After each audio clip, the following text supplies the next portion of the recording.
1674 साली सेनापती प्रतापराव गुजर धारातीर्थी पडल्यानंतर त्यांच्या जागी महाराजांनी हंबीररावांचे गुण पाहून सरसेनापती म्हणून नेमले।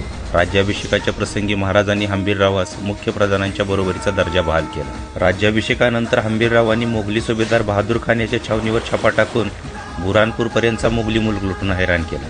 धरणगावची बाजारपेठ लुटली, नर्मदेपर्यंतचा प्रदेश मारला। लवकरच कर्नाटक मोहिमेत सुरुवातीलाच हुसेन खान मियाना या बलदंड पठाण सरदाराचा धुव्वा उडवून त्यास कैद केले।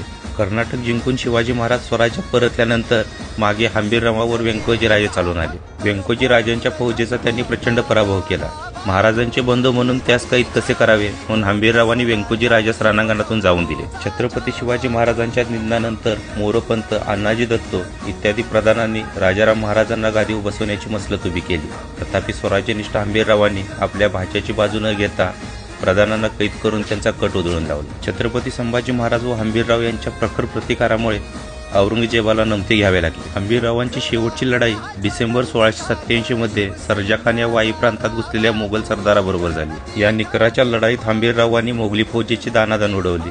मराठ्यांना जय मिळाला, पण दुर्दैवाने लढाईच्या ऐन गर्दीत हंबीरराव तोफेचा गोळा लागून धारातीर्थी पडले। त्यांची समाधी सातारा जिल्ह्यातील कराड जवळील तळबिड या त्यांच्या मूळ गावी आहे।